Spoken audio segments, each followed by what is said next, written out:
What's going on, everyone? My name is Impulse and welcome back to Hermitcraft.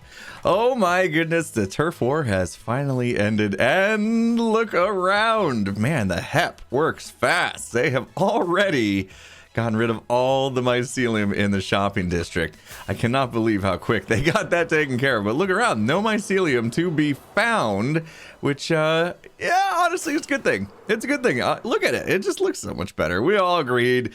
We all agreed. We knew what we were doing. We just had to send a message. And we'll see. We'll see if they got it. But, you know, mycelium resistance did take the win. So we have that under our belt at least. But yeah, hopefully now things will kind of return to some normalcy. Except for one thing. During that whole competition, we did wager B-dubs, the profits to this store for an entire month. And those of you that may be confused about how that wager works, it wasn't about the entire outcome of the turf war. It was actually just about that game, Green's game. And I could have sworn I just filled up this place with okay. Somebody might be borrowing a beacon. I don't know, but I'm pretty sure I just put a beacon in there. Okay, all right, that's full. And of course, that means now this has to go to B-dubs. So there we go. All right, and I did tell B-dubs I might not stock this shop this month. So if this runs out, that's all he gets. We're going to stop stocking that shop because, yeah, he's taking all the profits. But anyway, yeah, it was just for that one game. And I lost that game because I smashed into a ring. But anyway, like I said, hopefully now things will be getting back to normal. And I have put a little more work on my base. Check it out. It is no longer party in the front, business in the back, or vice versa, or whatever. We're all confused. It's done. I did it all four sides. There is no facade back here. It's all done. We got the pillars in. We got that guy. I got a conduit. I need to figure out, I want to kind of keep conduits all around. And that way, no matter where you are around my base, you can breathe underwater, which is great. So I want to find a good place to store them. I think they would actually fit inside the tube here. So that may be a thing. I could put them in the tube and then in the center. And oh, this guy wants to give me his trident. Thank you. Thank you. Let's, oh, that hit a little hard. Did we get a trident? No, we didn't. That's a bummer. So now that we've made some great progress on the outside of the base, I've been thinking about the inside of the base just a little bit and wondering why there's a leak right here. Oh, we're actually missing a block, it looks like. Okay, all right. Well, hey, when we blew up the top part of our base, we may have had some casualties, but I've also been thinking about this top level here, the second level, where we put the Phineas board, which we're going to talk about in a little bit. But I'm thinking this could actually look cooler on the inside of this base if we opened it up, right? So I'm hoping I'm right about this. Now that we've kind of walled off this entire outside, we should be able to remove these and then make this completely open from the bottom all the way up to the top. And I think I could even remove some of that bit as well. And I think it just being a nice big open inside the base is going to look very, very cool. But I need to clean that up, obviously. And I want to dig out a bit and we'll see how it looks. All right, I've taken out part of the ceiling here, or I guess you could call it the floor of the second level. And I just want to kind of get down and look up and see how it looks. I mean, it is going to make the inside of the base look so much bigger. I think it's going to look good. I'm kind of trying to make up my mind here before I tear out any more.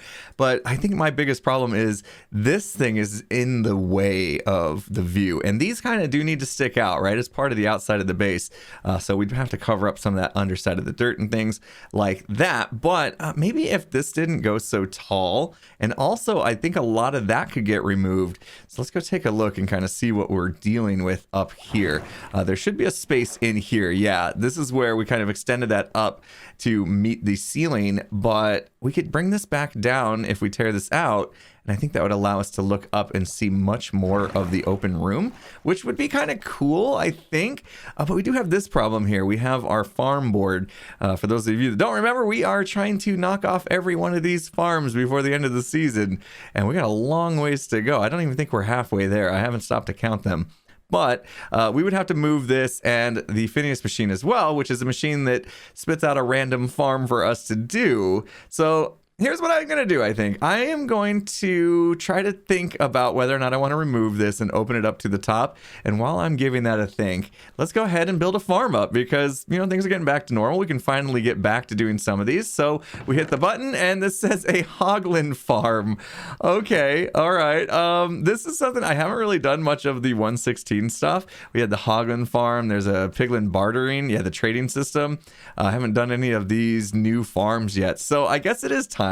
We can definitely go to the Nether and build up a Hoglin farm. If I'm not mistaken, these are fairly simple. So let's just go ahead and knock one out. We got to go in the Nether, of course, and I'll try to find an area that I don't think other people have made farms in.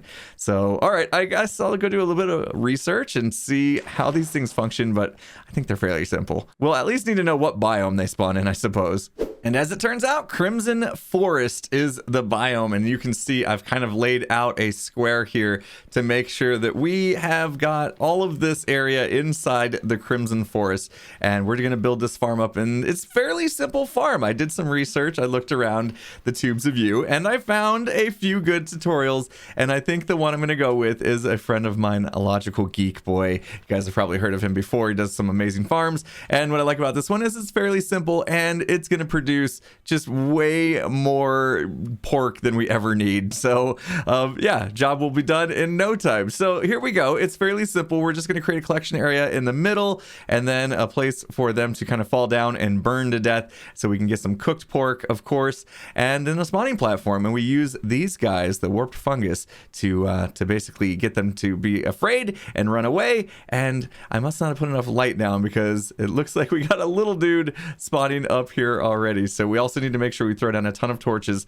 so that only the Hoglins will spawn and we're not getting any piglins like this guy here, even though, you know, he is fairly cute. Look at him. Hey, buddy, don't be scared. Well, it looks to me like the farm is working, and I have to say that was definitely one of the easiest farms I have made in a long time. And you can see they're just spawning over and over again and getting scared of those warped, wait, were those warped? Crimson fungus, and running away from it. So there we go. Very nice. Cleo's work in Christmas Village, if you haven't seen it. Ooh, something we should check out. Apparently there's something in Christmas Village we need to look at, says Tago. We're definitely going to check that out later. But look at this. It is working. Let's go down there and take a look. I scaffold up here so that we can make sure we're high enough above the nether ceiling that nothing spawns below it. And as I go up higher, I can't even see them spawning. So for a while, I thought this wasn't working until I started to come down even lower. But let's go ahead on down here. And oh, it looks like we got a little bit of a torch situation going on because these guys aren't supposed to be spawning. So somehow he found a spot. Excuse you. You're not supposed to be here. What did we miss? Might just be missing a torch somewhere. Oh yeah, look at that. Just one torch missing right there. Oh, in fact, I think I missed a few now that I think about it. There we go. All right, that's fixed. Anyway, so yeah, you can see the Hoglins will spawn and they will be afraid of these guys and they'll run to the middle, and we got some trapdoors to kind of fake them out. And then we got the soul fire or whatever it's called, the soul sand there, and that kills them rather quickly. So all right, yep, learned our lesson there with the torches.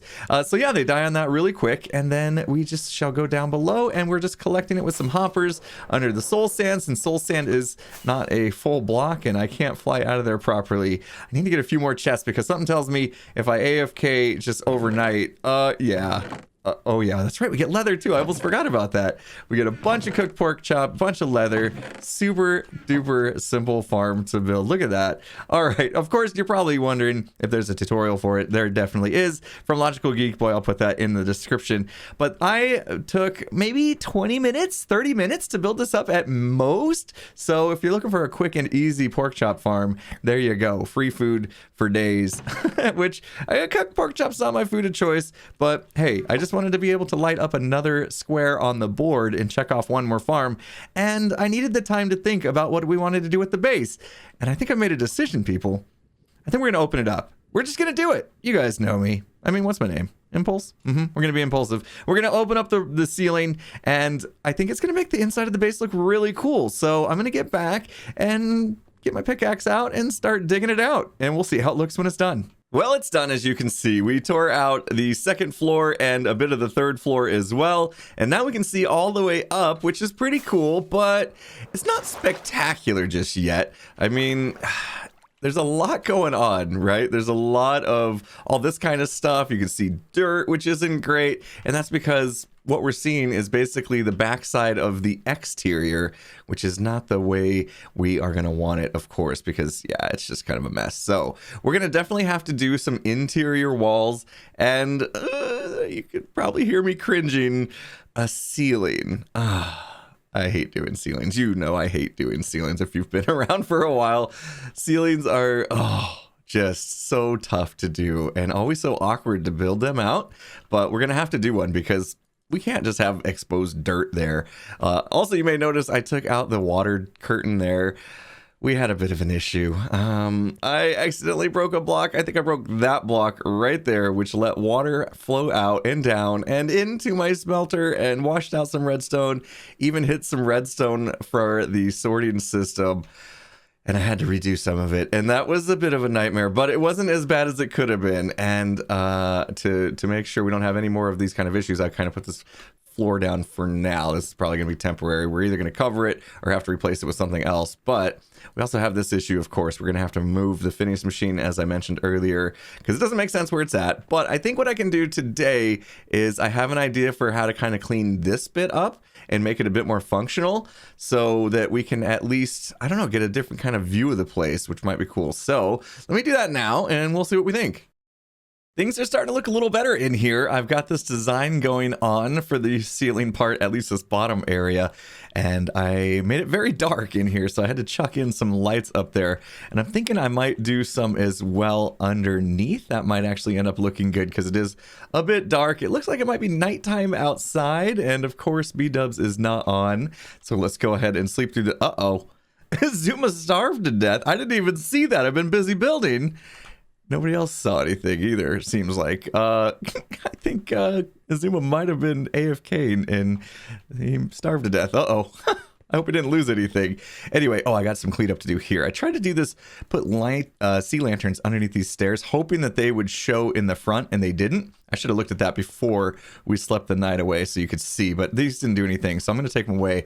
But yeah, I think I'll do some lights up there, and then you can see I kind of just kind of walled over everything so you don't see that dirt anymore, and now there's a bit of a walkway up here, which is pretty cool if I can land on it. Actually, it's not easy, is it? All right, let's be a little better at flying then. Okay, so here we go. We have this walkway and it's nice and see-through so that you can still look up through here and kind of see the pyramid shape through it as well. Of course, we have more work to do up here, but I was thinking, you know what? I think this needs a bit of a guardrail or something so that we can walk around here and feel kind of safe. So I think I finally found a use for Ethos glass. Where is it? Congrats on your free glass. Let's see how this looks. It's a light gray. So I'm hoping it looks okay because, yeah, that's light gray as well. All this free glass. We're putting it to use. No, this one is a white stained glass. So I want to use the light gray one. And I think I have, yeah, we have a lot of the light gray. Thank you, Etho. Finally, I can appreciate this. All right, let's go up here and kind of give this a bit of a handrail of sorts so that, yeah, we don't have to worry. And yeah, I think that looks good. A little bit of a lighter color than the gray so you can see it. And is it a little too tight of a space? I suppose we could make this 4 wide, but I don't want it sticking out too much. So let's try this out for size and just see what we think of it. And there we go. It's all the way around. And I think it's actually quite nice. You know, you do definitely have enough walkway to get through here comfortably. So I think I'm going to leave it because I don't want to extend it too much. It's just going to block more view from down below. So let's take a look. Yeah, you barely even notice it though, which is really cool. And this is, hello. This thing, hell, there's 2 of them in here. You can tell how long I've been working on this place by the fact that we have 2 drown in the system. And I think he just dropped some gold for us. Very nice. All right, look at this place coming along. Now, this was a lot of work, of course, because I have to scaffold up to place it all. And you also may notice we've opened up a lot more of these water doors because on the other parts of the base, you've seen that we had kind of walled them off. So this is cool, too. It's going to give us a lot more options as far as flying into the base. I don't really think you notice too much from the outside. Let's take a look. I haven't really taking a look from the, yeah, you hardly notice. It's actually kind of cool. You can see in just a little bit, get a sneak peek of what's going on inside the base. And now we can safely fly through these as well, just really opening things up. This is coming along quite nice, but it's going to be definitely a tedious task to do this design all the way around. And what do we think? We should put in, should I stagger the lights? Maybe put one in. I was putting them in on the stairs, maybe down below. We could put them in like there and there. And what do we think about this design right here? I think it looks pretty good. I think I'm going to try that design on the bottom here. Let's see what we think. That definitely looks better. It has lit up the place so much. It is nice and bright in here once again. That is definitely the way to go. Oh my goodness. Let me know what you guys think in the comments, because I will wait for that before I finish the rest of the inside of this base. Meanwhile, I'll also be coming up with a design for the ceiling there. Hopefully we can get that in next episode. But as I was building that up, I had this weird random thought come across, and there's something that I want to test out if I have the stuff for it. So let's take some lily pads. Let's take some of these free glass panes, thanks to Etho, and I need, yeah, item frames, and then some sea lanterns. I want to try something. I'm very, very curious to know if this is going to work. So let's come on out to the water, because I've been thinking about the outside here and how somewhere there's a skelly. I hear you. Oh, probably in here. Oh no, did I not light up the inside of... Hi. How bad is it in there? Okay, so you probably don't want to be in the water, but okay, let's just take a peek inside. Hopefully there's not too many mobs. If I can get in. Okay. Somehow he spawned. It's probably dark right there. Yeah, there is lights in here. I thought it would be enough, but maybe not. All right, we better keep our eye on that. We could easily get creepered in there. Okay, back to what I was saying. I have all this water around the base, and I've been trying to think of a way to kind of spruce it up, make it look kind of cool. And I was wondering if we could put little decorations in the water. So I brought the lily pad just so that we could place this, I think, underneath. Okay, and that would be waterlogged now. And if we take that off and we did an item frame on top, yep, you can do that. Excellent. So far, so good. And then we do that. And how do I make it invisible? Okay, I think I found the command, but in order to do it, I need to be like up here, else I'm just going to sink. So let's stand on top. And so it is trigger. This is the data pack we have, and it's if invisible. That should set that item frame invisible.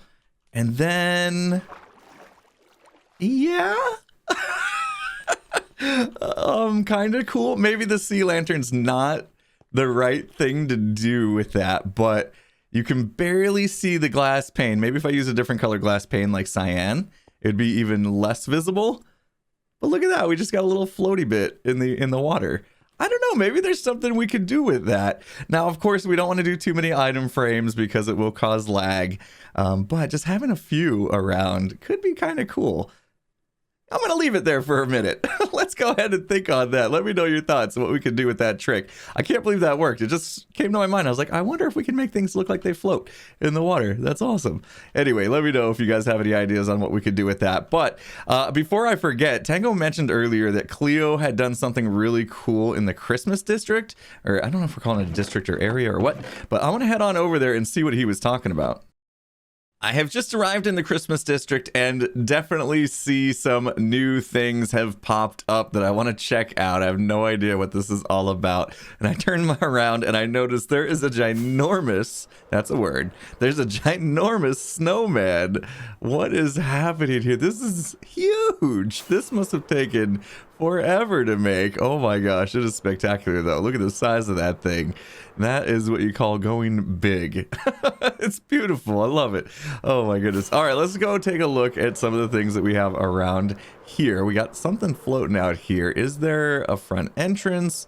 What exactly is this thing? I have no idea. It looks like we just go inside, and is this just decoration? Maybe it's just for decoration. Is this some sort of like gingerbread house? I don't know. There's no sign on it or anything. Maybe, oh, maybe this is an exclusive preview and they're not done with it. I don't know. Keep your eye out for other videos or tell me what that's all about if you know. But let's take a look at this. There's a nice little house over here as well. There's some shulker boxes sitting out front. So this may also still be a work in progress. It looks like this could be like a little workshop or something. Got a fire. Okay, yeah, I feel like I'm early to show this stuff off, so I apologize to the other hermits if I just spoiled something that you had working on. But this, I think this is what we came for. This is insane. We got Santa Claus. This has to be the work of Cleo. Let's see. If you want your head, if you want to be added here, I need your head. Okay, and Corral's put his in. I believe this is the work of Cleo. I mean, definitely something right up Cleo's alley. Look at the wreath even. That is fantastic. You got false up there, the fireplace. The Santa is an insanely good little B-dubs and tango on Santa's lap. Oh my gosh. Jevin kind of whispered in his ear. Hypno playing with his hat. This is crazy good. I feel like he's staring into my eyes. What is happening? What is this guy doing? Playing with a bee, that's probably not smart. Oh my gosh, I'm playing some blocks with Grian over here on the ground. Doc just watching, seeing who's gonna win maybe? I don't know, or maybe we're just stacking blocks. I don't know if we're playing a game or stacking blocks. That's insane. No. We got Scar and Cleo fighting over, is that a, yep, that's a panda head. Oh, like a stuffed panda bear. And they pulled it apart and there's the stuffing falling. This is insanely good. Cleo, wow, I am super impressed by this display. Look at that Santa. Look at the detail. I can't stop. I can't stop talking about it. This is amazing. All the stuff you can do with the armor stand stuff on our server is awesome, and Cleo is just the best at it. Hats off to you, Cleo. Look at this place. I was afraid nothing was going to happen over here, and I feel a little bad that I didn't contribute at all, but I do want to... I've been thinking about it. I'd like to help Tango out, right? So Tango did all this. He gathered presents for all the hermits, and we haven't really done much for him in return. So I've been thinking about it, and Tango's pretty good with all his stuff, like materials. He doesn't really need a whole lot. He's got tons of diamonds and stuff like that. So I think what I'd like to do is come up with something for him to do here on the server, like some sort of adventure to go on, or I don't know, some sort of scavenger hunt. I want to give him something that's gonna give him a fun time, basically, and give him something to do here. So let me know what you guys think. If you got any ideas, throw them at me in the comments below. I would love to hook Tango up with an adventure of some sort on the server. But I think that's going to do it for me today. We did a lot of base building, and you know, just the time spent doing the back of it and on the outside, and then all that interior work. It really did take a lot of time. Maybe I'm just slow. I don't know, but it's such a big base that any little thing we do takes a long time. So hopefully you guys enjoyed the video. If you did, hit that like button. If you're not subscribed, make sure you do that before you go. And with that said, I'll see you again next time. Have a good one, everyone.